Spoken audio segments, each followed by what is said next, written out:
All right, you guys, some Waylon. Hank, let's talk about your daddy. And Hank. Oh, snap. Tell me how your mama loved that man. What is going down, world? Welcome to the 40s. I go by the name Black Pegasus, and today I'm checking out Waylon Jennings with Hank Williams Jr., The Conversation. Kind of looks like a movie from this first little intro. So we'll see. Looks like they're about to have a conversation back and forth is what I'm guessing from the way this started. But yeah, man, I haven't had Waylon Jennings on the channel. I didn't ever know that he's until I did the reaction. I didn't know he did the Dukes of Hazzard's intro. Just some good old boys. Yo. Anyways, let's get this one started. If you're here for it, like, share, comment, subscribe. You know what it is. 40-year-old boys are back in town. 40. Boys are back in town. 40-year-old boys are back in town. The boys are back in town. 40-year-old FUQ Boys Podcast. Malt liquor for your ears. 40. All right, y'all, I'm getting this logo down and pulling the video up. Don't forget, support the original content on the channel. If you'd be so kind to check out my other channel, Pegasus versus the World. Over there, I take on challenges, react to comedy, trending topics, stuff like that. But all the music and the music reactions happen right here on this channel. If you want access to the reactions early, there's a membership link in the description, gives you that access, and there's a huge catalog of reactions that haven't been released to the public yet. So you can go crazy. Thank you for your support. Shout out to all of the members. Let's get it cracking. All right, Waylon Jennings. Make sure y'all go watch this independently of my reactions. They're never a substitute for the original content, and you know I'm all about supporting the artists I react to. So, yeah, Waylon Jennings with Hank Williams Jr., The Conversation. And I've reacted to Hank Williams Jr. and Hank Williams Sr. on this channel if you want to check those out.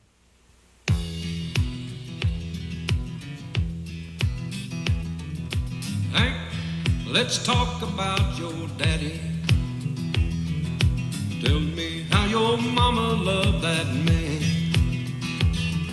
Well, just break out a bottle, hoss. I'll tell you about the drifting cowboy band.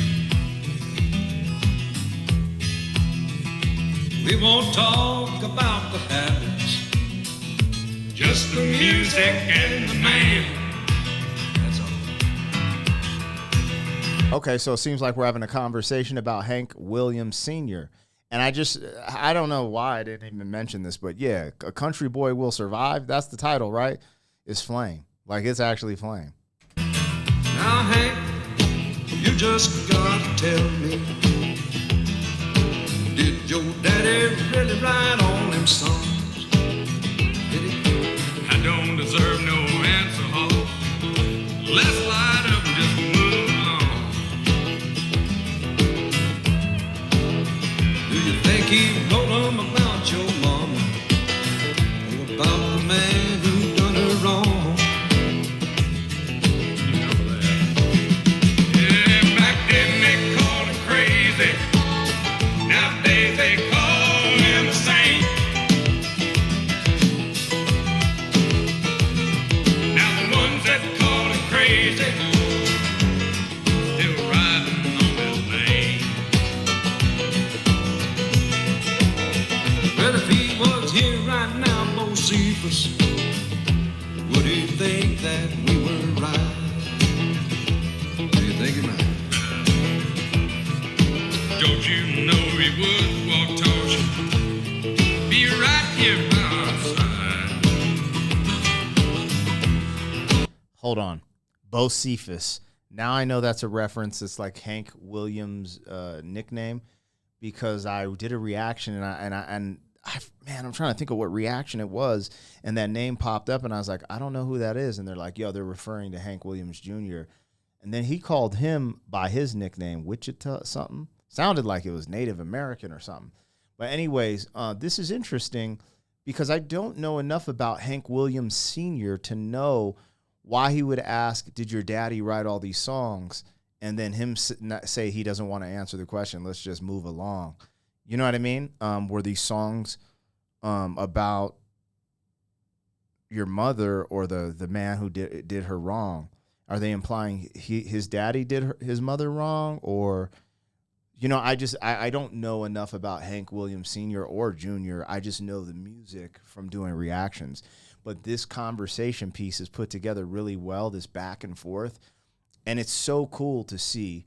I don't know when this came out, but in hip hop, you'll have certain things where a conversation will be had or something. And I remember listening to records and being like, yo, this is so groundbreaking. And then here I am watching it like, you know, decades earlier in a country song. So anyways, all right, let's go. Let's keep it moving.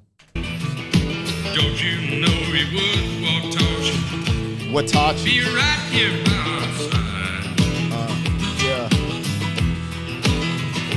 If we left for a show in Provo, be the first one on the bus and ready to ride. That's when we go. Wherever he is, I hope he's happy. No, I hope he's doing well. Yes, he is, 'cause he's got one arm around my mama now. He sure did love Miss Audrey and raising hell. I won't ask you no more questions till the story's only Hank can tell. Back then they called him crazy. Nowadays they call him sane. See, this is what I'm talking about. This, bro, hold on. You see that thickie in front of us, y'all? Come on now. Don't act like you don't see that thickie. Yeah. See, in this day, which I don't know much about, y'all would know, the people who are this age know more, but you remember the slender, super skinny supermodels and blah, blah, blah. But they were like, oh, I like it like that. You saw her give them the beer or whatever she was dropping off. You saw what she was working with. And I just think it's funny how they just subtly put it in there. She's just kind of shaking. Bruh, let's go. Outlaw Country has arrived, you guys. Back then they called him crazy. Nowadays they call him sane. Most folks don't know that they fired him from the Opry. Not called his greatest man. I love to tell you about lovesick. How Miss Audrey loved that man. You know I've always loved to listen to the stories about that drifting cowboy man and man. You know when we get right down to it, still the most wanted outlaw in the land. Yeah. Woo.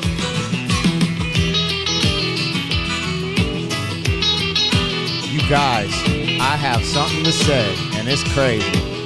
Look at all this black and white country, right? Country, right? This is where two worlds collide, you guys. I'm going to give it to you right now. Outlaw country has moved into rap music. It's country rap, hip hop, whatever you want to call it. Every notable country rapper loves Hank Williams Jr. and Waylon Jennings, but specifically Hank Williams Jr. From Kid Rock, you know, to Upchurch, to Just in Time, like all these country rappers that I see, at some capacity, they love Hank Williams Jr. And I think it's interesting because the genre of what I believe is called outlaw country is Waylon Jennings, Hank Williams Jr., and even Charlize Daniels' band. I see a picture of Merle Haggard. I don't know if he's a part of that or not, but it's interesting because typically country folks hate rap. They're the ones in my comments talking about rap is crap all the time.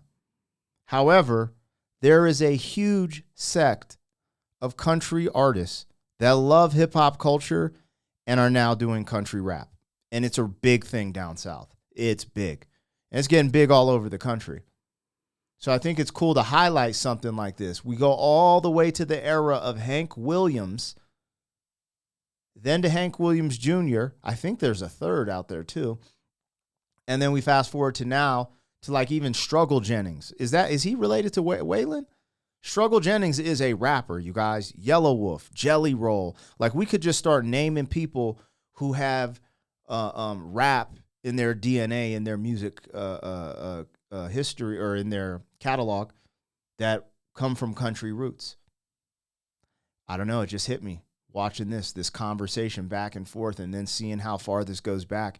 It is really cool to see these worlds collide instead of people always gaslighting and just rap is degenerative and rock is of the devil. It's like, look, music's music, humans are humans, and it all comes together in the end. You guys let me know what I got or I missed. I'll catch you on the next one. 40. Thank you for being some man. 40 years down the road, back again. FUQ, boy.